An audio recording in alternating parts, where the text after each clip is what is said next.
Hey, everybody, and welcome to Honest to Pod, the podcast where each week we pick something different to ramble on about. Current events, Personal growth, stomach issues, and fireworks. fireworks. I'm Ashley McAllister, And I'm Matthew Alley. and this is episode 102. Hey.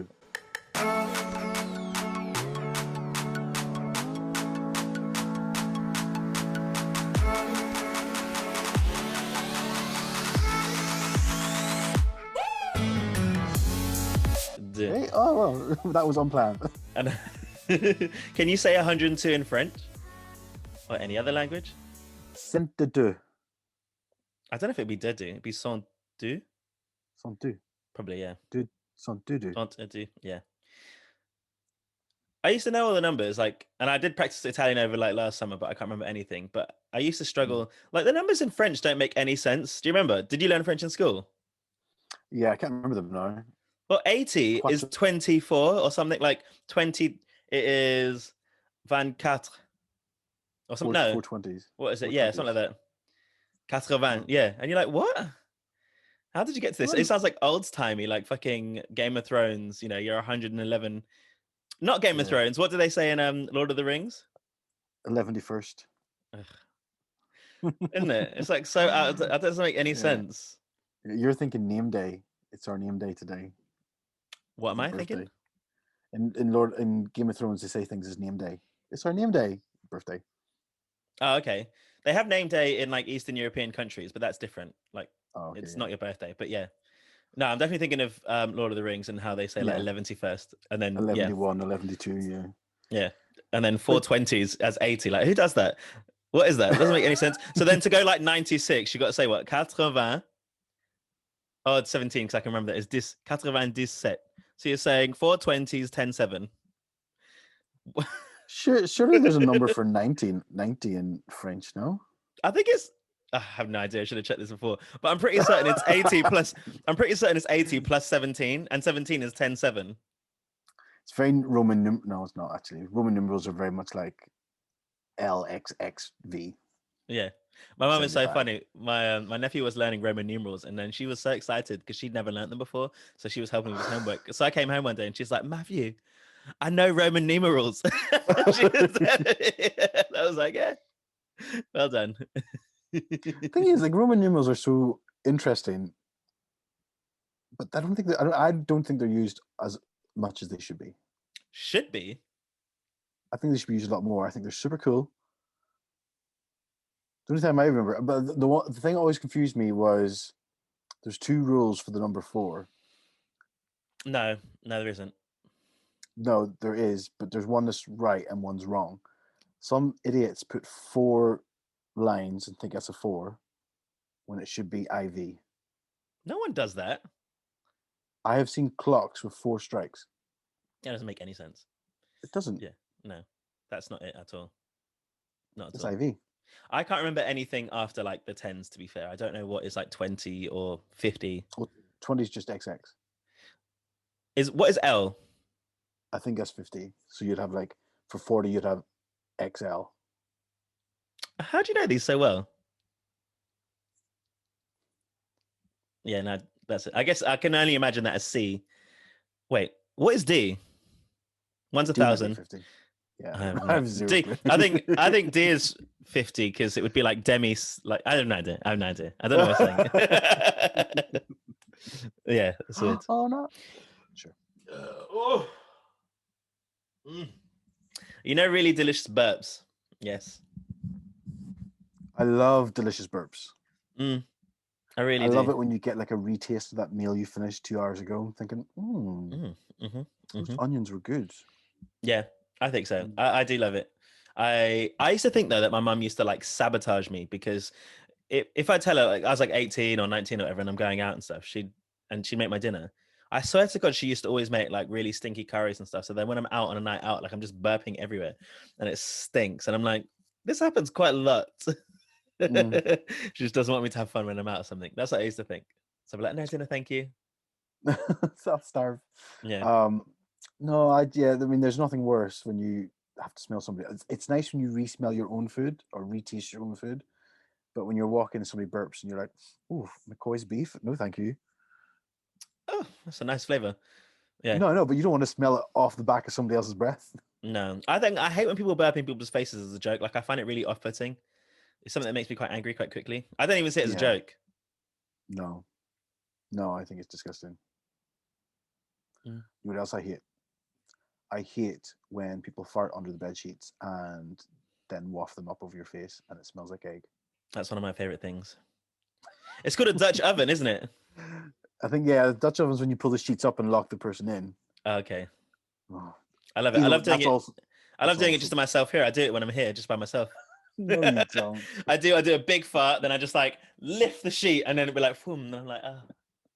I love it. I absolutely love it. And then even when I'm by myself, like I lift up my legs as if I'm like getting fucked or something, and then just do the biggest fart. I love it. And just like open up my body and just whoosh. I really enjoy farting. I want to know if you can light farts. You know, like, did you ever see Dumb and Dumber? Yeah. Where they light the fart? I know it causes a bomb, but like, or explosion, but I don't know if you can actually light farts. I reckon you probably could a little bit, but you'll just burn your bum at the same time. Yeah, that's true. I would never do that. No, don't try that at home, kids. No. So, Matthew, tell me about your week. What's been happening? Same old, little job hunt here and there. I had an intensive interview, like I said to you before, that went over 2 days, 2 hours over 2 days. And that was a lot. Like she really went into the CV, so that was quite interesting. I made some fried chicken over the weekend, which I'm really excited about. Did you see? Delicious. Honestly, it was so good. So good. And I had so much left over that I had to make it for breakfast on Sunday because I had to. I mean, why not? I absolutely had to. But it went down a treat in the Ali household and everybody loved it. I made some coleslaw though that was terrible. Really bad. What was wrong with it? I put a whole lemon and a half of juice. Oh, quite watery, I guess. And lemony, like but overly lemony and stuff. Because I made quite a lot. So that was really terrible. But at least I had enough fried chicken to enjoy. So that was really good because I hadn't made it for a while. And I'm just gonna make it. And it's quite easy. So yeah, it was really good. But yeah, apart from that, I'm getting on the exercise and stuff. But for some reason, I was just mad tired all week. And it wasn't like I didn't feel like I was telling people and they were like, "Oh, are you okay?" And I was like, "Yeah, I don't think it's a mental thing. Like I didn't feel sad or anything. I just felt physically drained." Which I guess that just happens, isn't it? Sometimes. Yeah. I feel like that today, you know. I had such a good night's sleep. I just walked up, I bought myself a new little plant for my desk. And I came back. And I was just like, I could actually nap. I had the most delicious nap yesterday. So good. And then I was so invigorated. What makes a good nap? Because napping is an art form, right? And I love napping. I do. I really, really enjoy it. And but I have a tendency to sleep too long, where I wake up and I still feel quite groggy. So yesterday I gave myself a short power nap because I knew I wanted to do some studying. I slept for 45 minutes and one snooze, so that's about 50 minutes. I woke up so energized. I was like, I'm going to do my studying.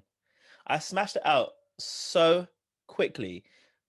Like for me, I did like 500 words in an hour, which is loads for me because I average about 1,200 in like a 4-hour period, you know, kind of as I'm plodding along. But I was just like, take it. I gave myself a little coffee. Yeah. So I think a good nap is one that is nice and that makes you feel energized as soon as you wake up and you feel ready to go.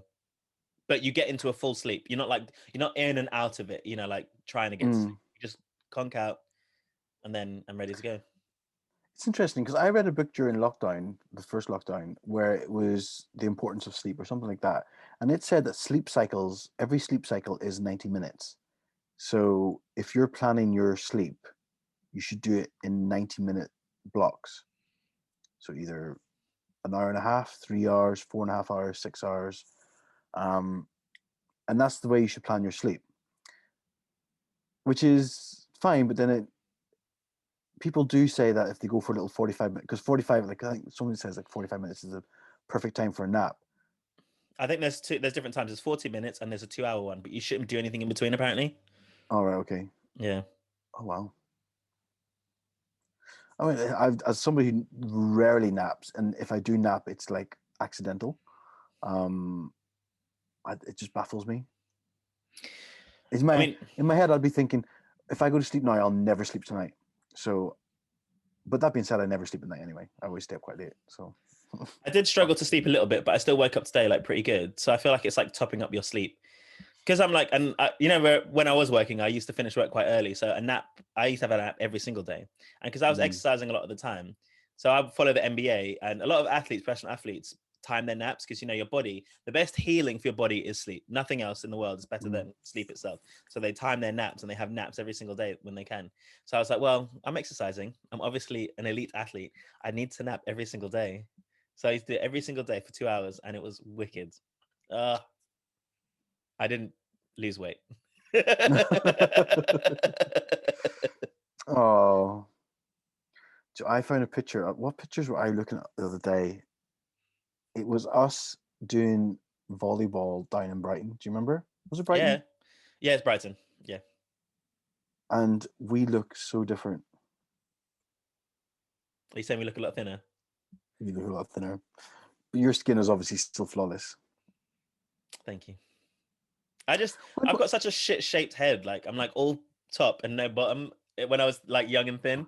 So I prefer like the shape of my face now, but yeah, I don't know. I had a weird body shape. I'll bring him Your back. head shape, your head shape is perfect. Don't ever change it. Oh, I can't. I can't, unfortunately. Have you seen Oh, Bling Empire? no. Bling Empire is like rich Asian people. It's like kind of like based on Crazy Rich Asians, but it's like All right. it's selling sunset vibes, you know, reality TV on Netflix, and it's about rich Asian people in LA.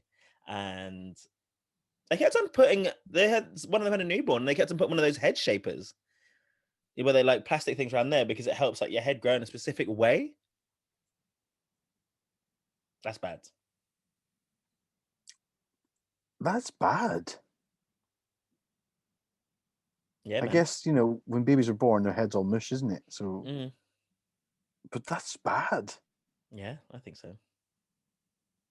And they put that on TV. I'm watching Super Nanny at the minute. Like old episodes of Super Nanny. No, she's back on American TV. Oh, Super, yeah. So she's on Channel 4, and it was a season. It started. I think they recorded it pre-lockdown, but it came on. It came on Channel 4 last September, but I think it was aired in the States earlier in the year. So I love Super Nanny. I love Joe Frost. She now lives in America. she what?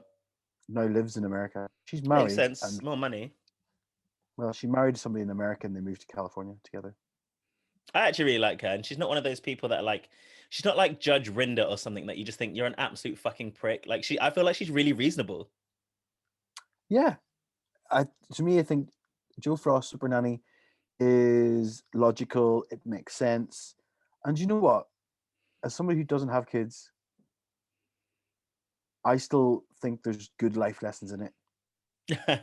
Yeah, it is. There is, you know, because people do behave. We do behave immaturely, and you know, other people do as well. Corker, Corker episode yesterday where it was this mom of four, and the dad.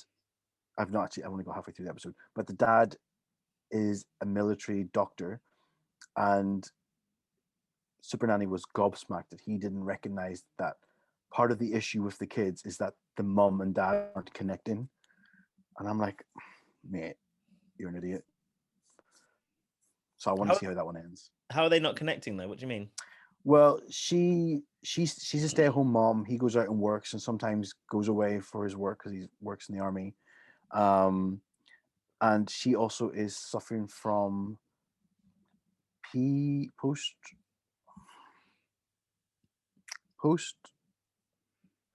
What is it? Whenever women after Postnatal depression, postnatal depression. postpartum depression. Yes, both. So she had a baby. She's got a young child, right? Yeah, yeah, yeah. Oh, and once the baby's born, they suddenly get depressed and don't even want to be near their child, kind of thing. No, I don't think it's that. Oh, I don't know. She's definitely in a state of depression where she said, like, there's days I don't want to be alive.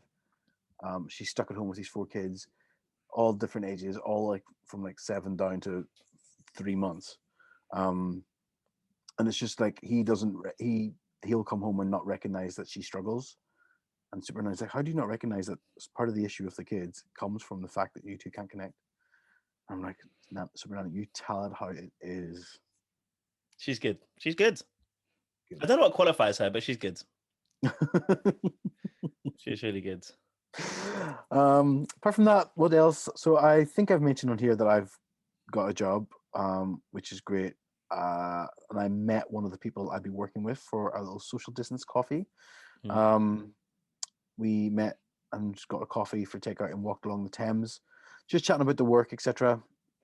So yeah, it's exciting. Puts me in the mindset. I don't start now for another few weeks, but puts me in the mindset to get geared up. So yeah. Apart from that, the only other thing that's exciting about this week is Line of Duty started last night. Do you watch Line of Duty? I haven't watched it. And I keep talking about like shows I want to watch, and Jordan mentioned it. I got 10 minutes into the episode and I was like, no, thank you. But that was me. That wasn't the episode, that was me. Last night's episode? No, like a couple, like in first lockdown or something. I watched the first episode and I was like, 1. come on. Yeah. I have to say it is brilliant. Like, did you watch The Bodyguard when it was on? Yeah, and I didn't really rate it because that was on at the same time as, was it Killing Eve? No. You remember the two of these big shows that were on at the same time? It was Bodyguard. Yeah. I think it might have been Killing Eve. I'm not sure. It could have been Killing Eve. So they were like kind of compared. And I thought The Bodyguard was it was all right, but it was very slow. Really slow.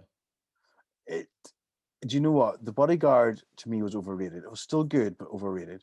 I didn't watch Killing Eve at the time, but I've watched it since. But Killing Eve is so much better. But I have to think Line of Duty is everything that Bodyguard isn't. Like it is, it does. Like it is so good. Like it just opens and oh my god, it's so good. I need to watch. It is. I'm here for it. The season's good. You should love it. It's all about corrupt police. I'm not very good at like. That's great because we could talk about that today. I do like crime dramas, but I'm very biased towards like British dramas, and I'm biased against them.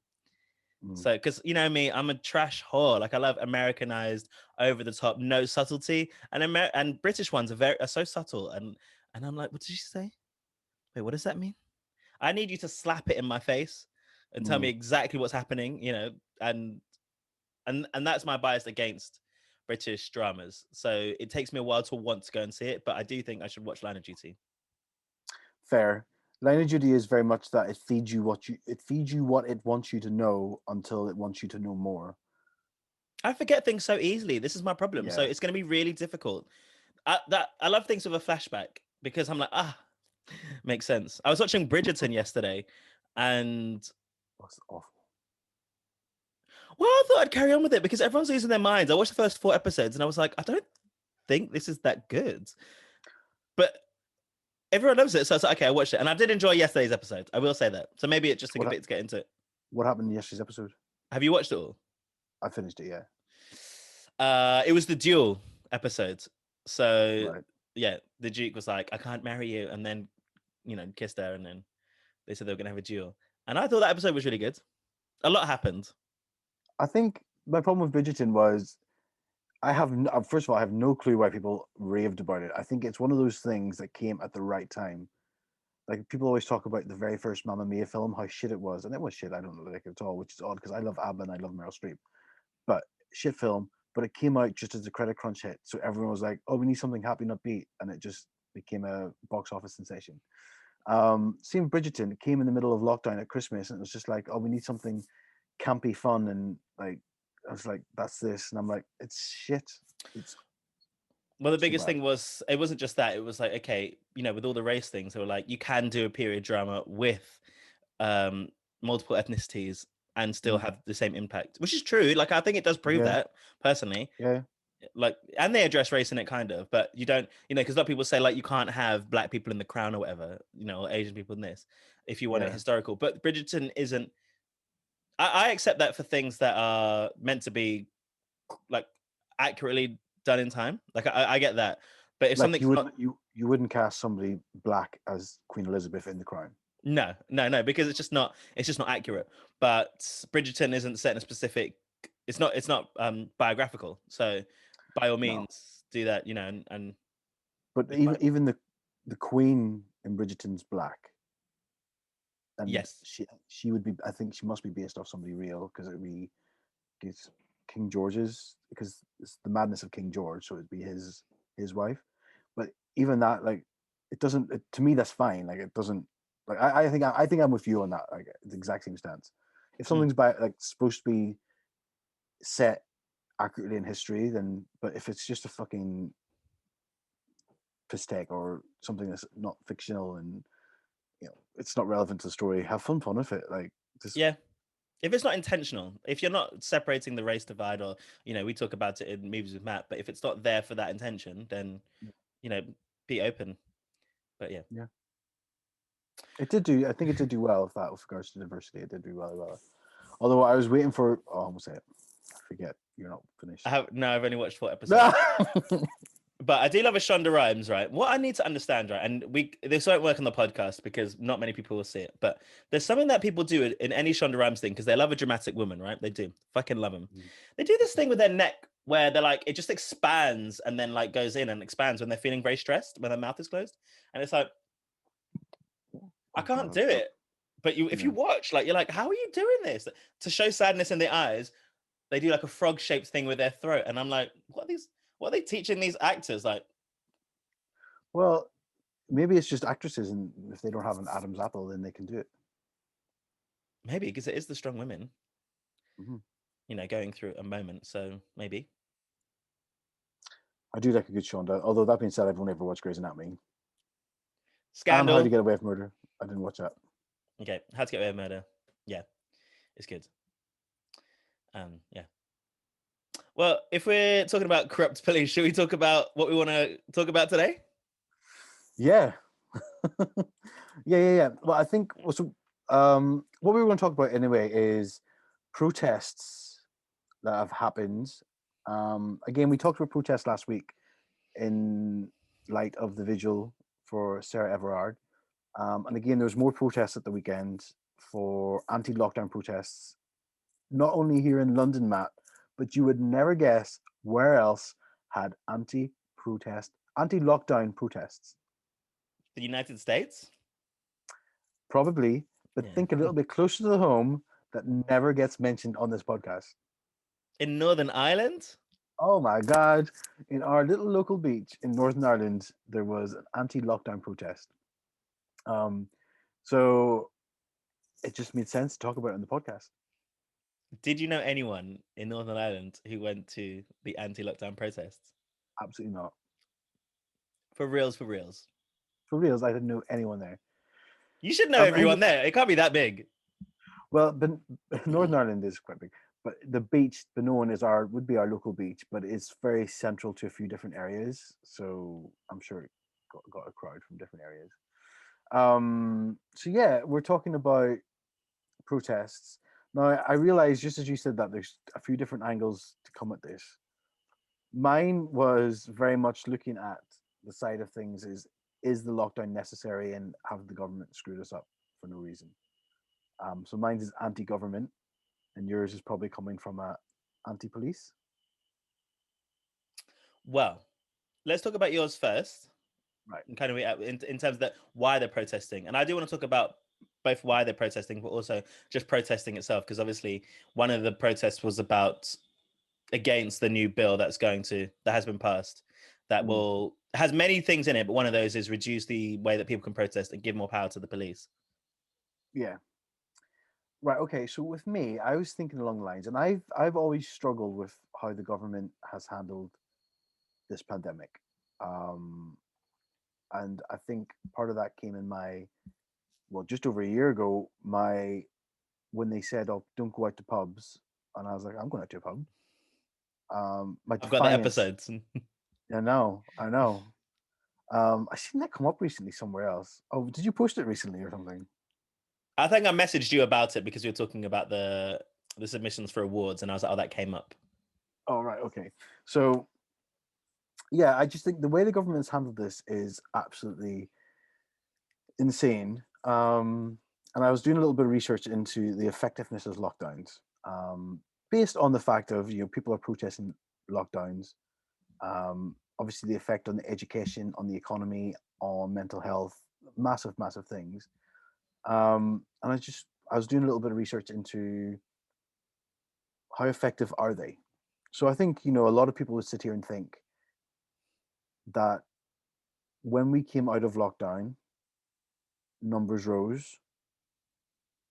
When we went back into lockdown, numbers declined. Yes. Which on face Except for value, Christmas. on face value, I guess you could say yes. But It's so funny. On face value, if you look at the facts, then maybe there's an argument with the facts. well, no, if you look at that on the face, then that might make sense. But my first question comes from, if they knew a second wave, and they knew way back at the start of first lockdown there would always be a second wave. If they knew there was a second wave going to come, which again way back then it was going to be a lot higher than the first wave, why open up lockdown? It makes zero sense to do that. We knew early on that there'd be a second wave. They made a prediction, and because I remember looking at the same pattern for the Spanish flu or whatever went round in the early 1900s, and they had the same dip down and a higher dip. It was predicted. If that was the case, why open up? So I don't believe that they made the right decision there. Well, I don't believe they made the right decision in lockdown. So I don't believe what they're saying, that because we opened up it made a spike. You don't think we should have had a lockdown then for the first one? You said it was better not to have lockdown. I personally would have handled the lockdown very differently. I wouldn't have locked down the whole economy, and I wouldn't have done that. I think I don't want to get into a tangent about what I think and what because obviously I don't know for sure, but in my head I don't think shutting up everyone who keeps the economy running and schools and stuff is the way forward. I think there's definitely things that need to be controlled a bit more, but I don't think a full lockdown would ever be necessary. And then when I did some research, I found that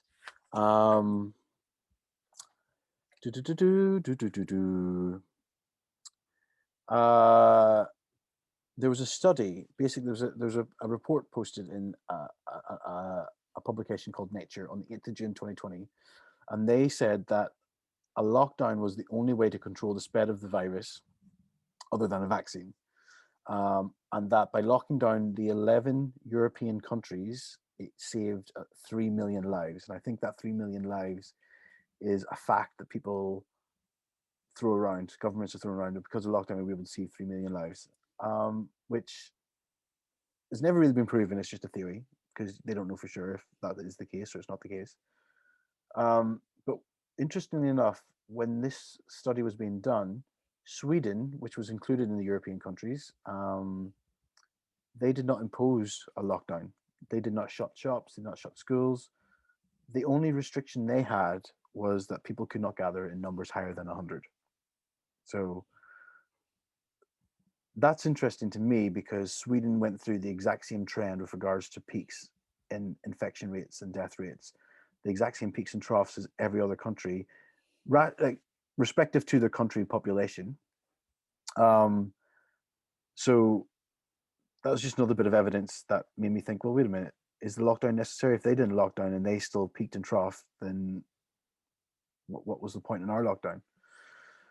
Another bit of evidence then as well, because then I started thinking, well, obviously lockdowns were effective in places like Australia and New Zealand. And this is where I got a bit confused and where I was thinking, because I guess lockdowns did help there. But then I would say that I would argue lockdowns, I'm not saying lockdowns aren't effective. I'm saying they're not the only way to be effective. So in Australia and New Zealand, lockdowns happened very early and they were able to control it. In the UK, lockdown happened later and it was a shitstorm. Mm-hmm. Another thing that was very interesting is and the reason why I also think is different things need to be considered with regards to separate countries. We can't compare ourselves to Australia and New Zealand because there's different things going on, different climates, different population sizes, different whatever, all these Who are different you things supposed that to compare yourself to? what, sorry? Who would we be compared to then if we can't compare ourselves to other countries, including in particular other islands? Well, what I mean by that is it's okay for me to say, well, lockdowns happened in lockdowns were effective in Australia and New Zealand, so they should be effective here. But I'm saying there's other factors as well that should be considered. It's not just we don't know for sure if lockdown was the only reason that all sort of didn't happen over there. It could be the fact that it's hot all the time, or do you know what I mean? There's different factors that we don't know. But I'm confused about what you're saying. I don't know if you're saying people can. I don't. I think everyone can protest if they want to protest, and it's fine as long as it's peaceful. But are you saying that the government handled the coronavirus incorrectly, or that lockdowns shouldn't have happened? I think I don't think lockdowns to the extent that we've been locked down should have happened. I mean, the I'm argument not, is that they should have been firmer. To be fair, why? There's no evidence to say that lockdowns have had any effect on the death rate or infection rate. I think it shows like how the government have handled it have not been very well, and that the fact that we were inconsistent going in and out, and we did it too late, that we have a higher death toll than most countries, considering the number of people we have and that are infected. But we can't put that down solely to whether we were locked down or not. I think we We could could put it have down to our culture in this country and the fact that we don't want to be told what to do because we're not a dictatorship.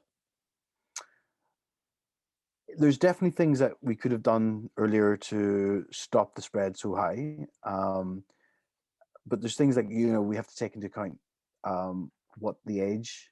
To me, I'd be very interested to have a report at the end of all this to understand what the cost and what the effect of this lockdown was, because if we have a generation, if we have a population that has a very overly older generation, then obviously it's going to be a lot more impacted. Like that was the same as why Italy peaked so early, because it's a very old country. A lot of people there are old, and it's the same as us. Like there's so many different factors to consider.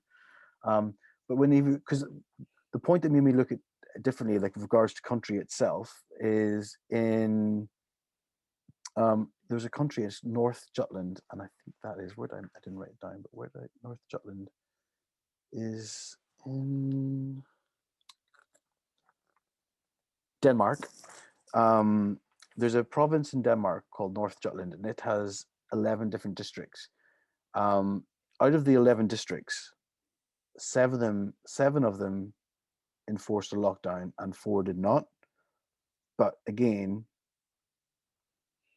the the rate of death and infection was the same for all 11 districts. There's no separation of infection.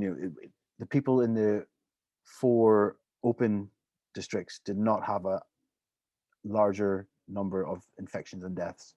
It was exactly on trend with the rest of the whole district.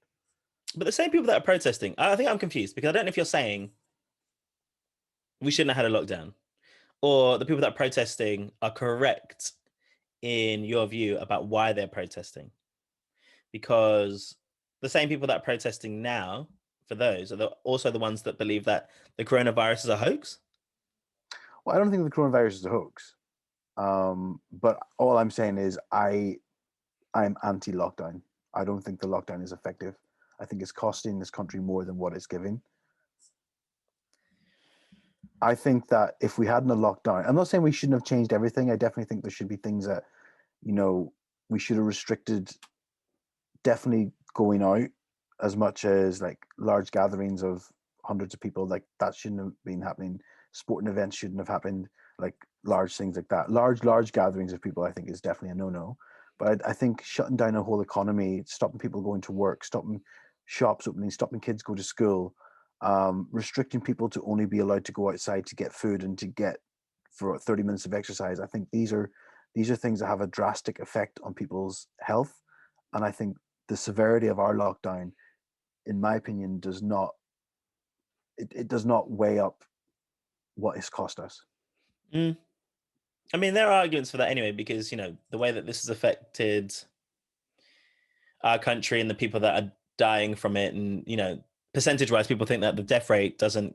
The percentage of people that are dying in comparison to the people that contract the virus, and then in relation to the number of people that actually get the virus, and is quite low.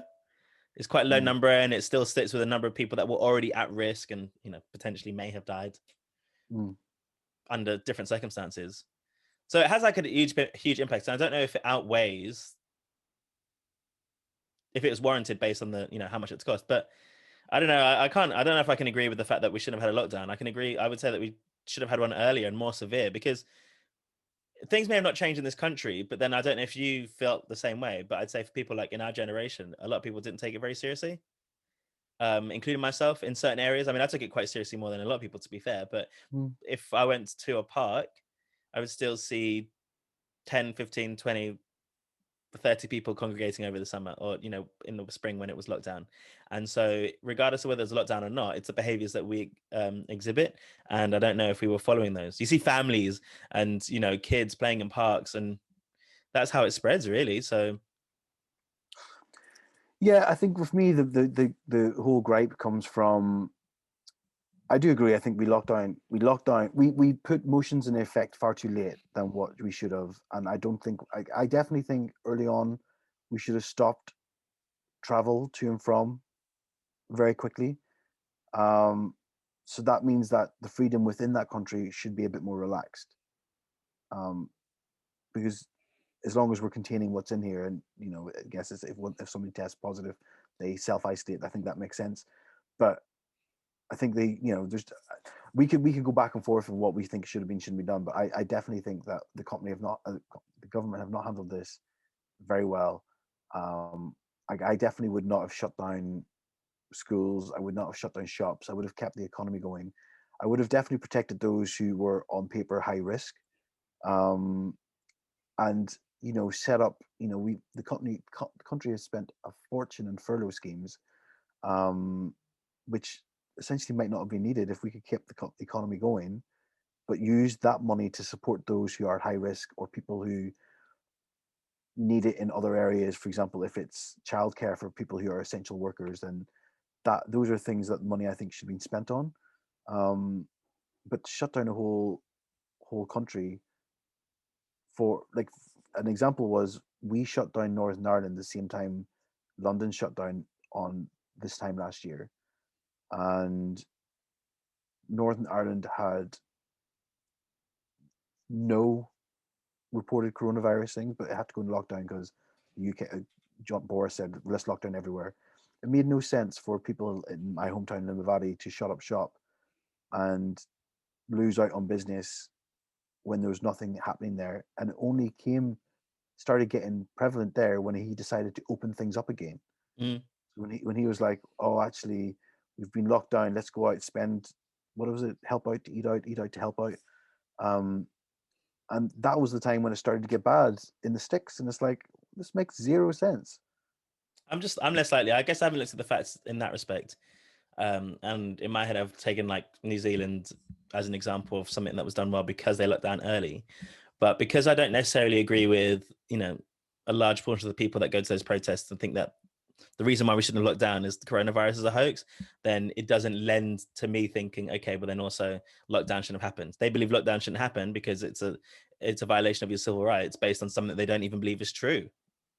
Not because they feel like, oh, the coronavirus is there, but we're going to handle it differently. Purely because they're like, well, the Rona isn't there. The government want to control our minds and our souls and our body. And, this is not a dictatorship. And it's true, it's not a dictatorship, but. Well, that's why I wanted to make extra, because when I was going through this in my head, I was thinking, fuck, do I sound like one of these conspiracy theorists? Yes is the answer. It's a question. And I don't think I do, because I do believe that the coronavirus is real. I'm absolutely appalled by the government's handling of it. And the more but you think we should have just like been around while the coronavirus is, so we should have still been able to go to work and the jobs and have shops open and be in those spaces? I think so, yeah, because in other countries where they did that, they had the exact same death rate and infection rate.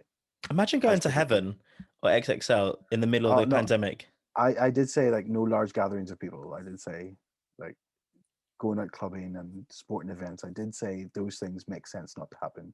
Okay. But like for example, us meeting and having a board game night is not something that should have been stopped. People going out for, I still think people should be able to go out to restaurants. Yes, maybe have it a bit more controlled, like we did during Help Out to Eat Out to Help Out. But to me, there's this severity of lockdown just makes zero sense. And there's 3 more fucking months of it, Matt.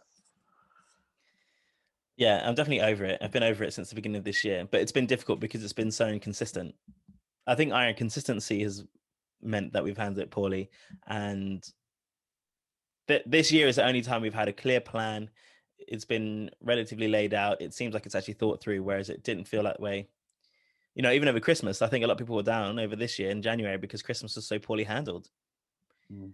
That being said, I do believe in the lockdown, I guess, because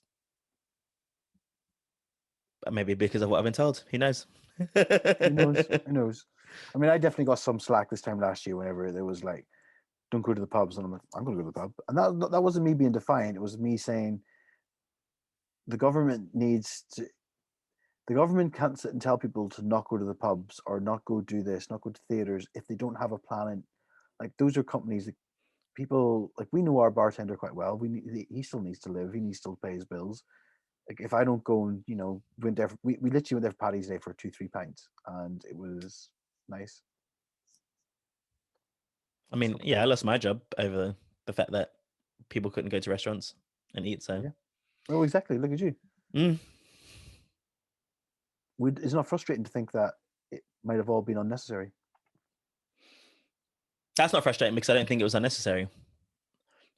But the thing I think it might be Potentially, it could have necessary been. is it could have been avoidable if we'd gone into lockdown sooner, and then it wouldn't have been for so long, and then maybe I wouldn't have like lost my job.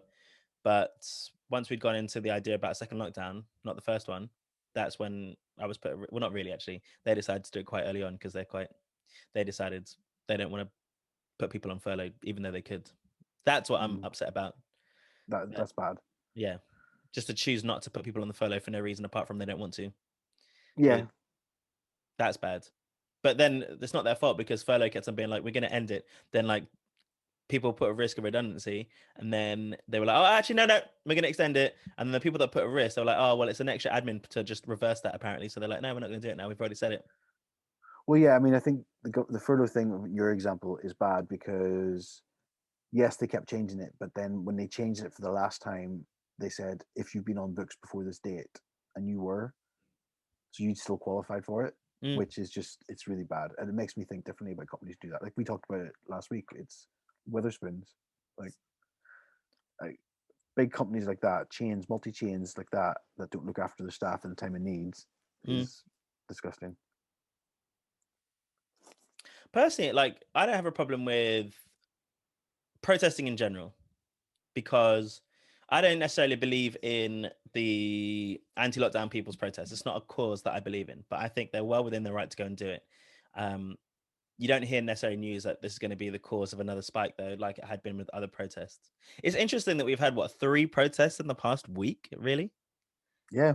mad, and I think a lot of it is in response to this, anti-crime prevention bill. I always forget the names; it's quite long. But just on that, was there not actually a report released after the BLM protest last year saying that it had zero effect on the increase of infection? I don't remember, but I don't think that was the narrative that was going to be pushed out, that it was going to have an impact when people were there really, really safe. So yeah, it wouldn't surprise me if that did happen because people, when I went to it, and I can't speak for everyone, but people were really, really respectful, and the space wasn't necessarily there, but people were facing the same way and they had their masks on. No one there that I saw with the thousands of people didn't have masks, and you didn't see that. And it's Mm. interesting that the people that were causing a lot of trouble in those protests were the far right that were against what BLM was standing for. And it's just interesting to me that in those kind of protests, far right who don't believe in Black Lives Matter decide to go there and like throw up their arms and stuff. But when the far right or the right and the people that don't believe in the lockdown go and protest, you don't hear anything about the left going in and causing disruption, just allowing them to do it, which I think is one thing. Mm. I want to talk about the protests. It's actually interesting because this is the first time that I've felt quite a lot of sympathy for the police. I know we said corrupt police, and I do think they don't have the training and the skills to handle what they need to. But if you've seen what's happened with, like in Bristol and on Saturday, especially Bristol, like from what's coming out, it's really bad. Actually, I think when you start throwing things at police officers and start engaging in them, if the police are handling it incorrectly and then you bite back and fight back physically, I still Mhm. think you're at the wrong because it is your response. You can't just, oh, well, they did this to me, because a lot of people saying the police are inciting a lot of the aggravation, which I believe. I believe that that can be a thing because they'll go in and they'll shove people and they'll do that. But then if your response is to start throwing things and attacking them, that's really bad. And they set a van on fire. A police van was set on fire, and like a whole bunch of them were um like, oh my god, I can't think of the words. Not destroyed, but they were like harmed, and they were breaking like vans. One person had a collapsed lung, one police officer, another one had a broken arm. Like they're really, really going in and attacking these police officers in the middle of it. Mm. There's been no reports yet of if any of the actual protesters or people around there have been injured as well. It's been the police. But this is one where I think it's gone a step too far, because I think people should protest. And I do believe that the right to protest, with this bill, it reduces the amount that you can protest and it gives the police more power. And it's in response mostly to Extinction Rebellion. Do you remember them in London? Were you in London then? Mhm.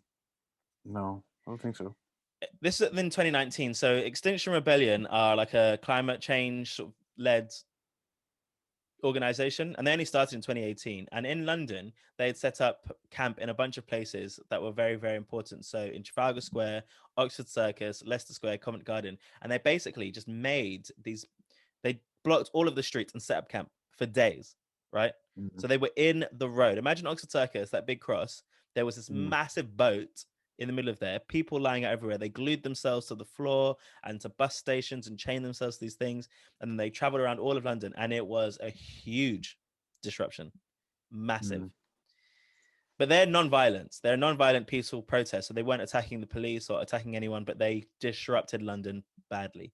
So in Mm. response to that, this is one of the things that will the government wanted to do, which is to bring in a bill that said, okay, well, we can give the police the right to remove them based on the fact that they can then gauge how big a disruption it is. But it really is upsetting because, like, with the bill in Bristol and the anti lockdown people on Saturday, when a lot of attacks have happened to the police, I think there's a big difference between like, things have trickle down effects, but in Black Lives Matter, people feel like they're fighting for people's lives. Mm. If you don't believe in lockdown, you're not fighting for your right. You're not fighting for your human rights to live or to not die, not to be attacked. You're saying, I don't want to protect others, is kind of what I see it as, because the whole lockdown is to protect others. You not wanting to do that. If you being free may affect or hurt someone else. You being in lockdown doesn't. It doesn't kill you directly, I guess, in a way. Maybe it does mental health wise and people are doing suicide. But it's just really upsetting that on these protests, this is the example that we get set. And I actually felt really bad for the police for once. I was like, oh, Um, I think there's yeah. I do the way I look at the police is like I have a very different opinion of the police than you, and I'm not saying they do everything perfectly, and I 100% obviously that's the case looking at what's happened in the last year alone. Um, but uh, people who join the police force are, I'm sure they go in there thinking they're doing it for their country, they're doing a service for the people. There's going to be a handful in there who are cunts, um, hateful people who hate people for whatever reason. At the same time, there's going to be people there who just love and just want to do their job and keep people safe. I think it's horrible to tarnish a whole group of people by saying you're all like that. Um, and so when it comes to violence against the police, and I'm coming from a place where in a country that was prevalent for years and years and years, you're talking about like how bad it is to see a police truck set on fire. That happened every single day back home in the Troubles. Like that happens. Like the police are out there trying to keep. Not all the police. Some people are corrupt, and that's fine. And well, fine, but I can accept it, and I can accept why people focus on that. But I agree. I think the police have a hard job, and I think because I was thinking it during obviously what happened last week at the Sarah Everard vigil is given what happened to Sarah Everard, who murdered her allegedly. I don't know if it's been proven yet, but allegedly murdered her. Um, the police should have gone into that situation very differently than let's go in and be violent against these women, given Mm. that these people are here protesting or here being well, I'm trying, can't even say what I'm saying.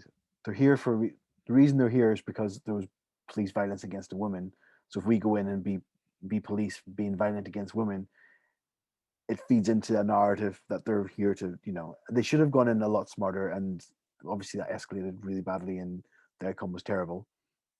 Um, but there are instances where I do think police need to be effective and forceful, and at the end of the day, police are doing their job, and their job is to uphold the law. And if people are out breaking the law as it stands, then those people need to be held accountable, in my opinion. That's difficult, especially with these protests, because people might be breaking the law, but there's an argument to say that these things are going to happen. So it's their duty to protect everybody, including themselves and the people that are protesting. Arguably, it's not to necessarily enforce the law in its entirety, but to protect the people that they serve. And if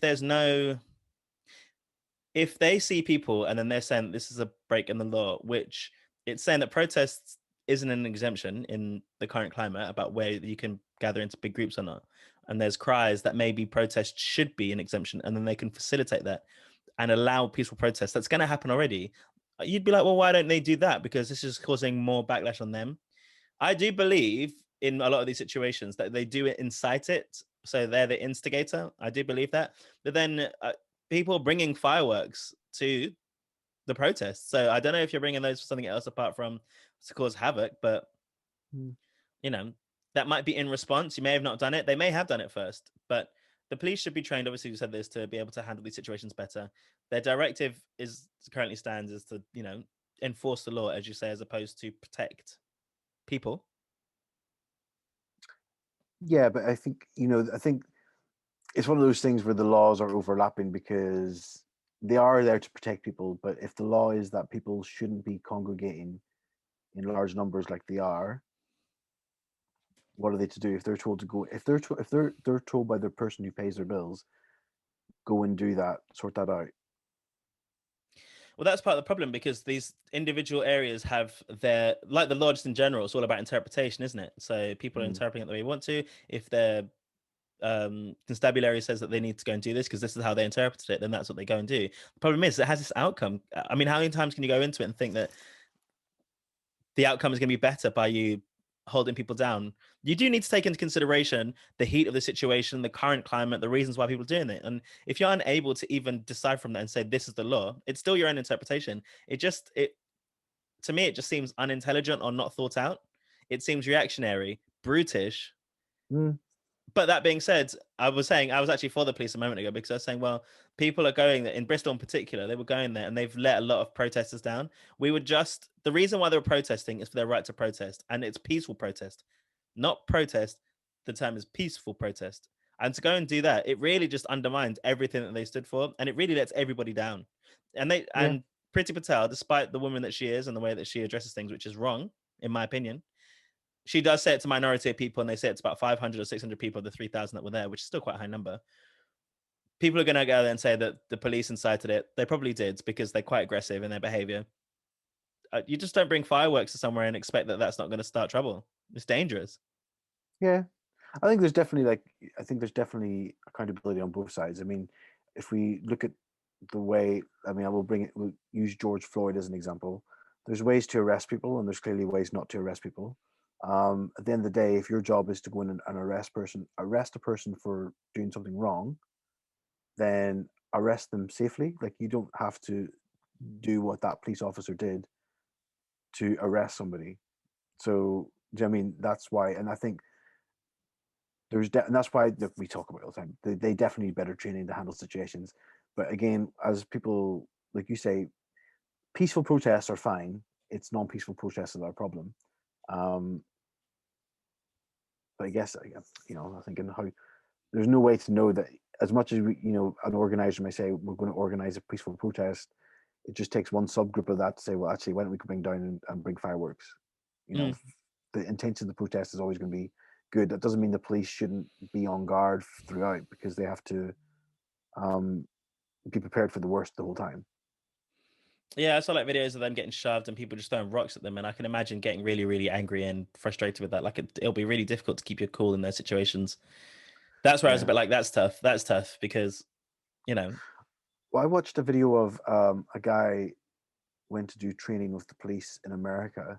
Obviously, people in America can have guns, um, and because it was to do about how it was actually connected to the shooting of black people in America, and they sent this black guy in to train with the police, and then the scenario it was if somebody like if some I think it was like somebody's in a car and they're getting pulled over, and the question to this guy was like, I want you to tell me at what time you would not pull out your gun.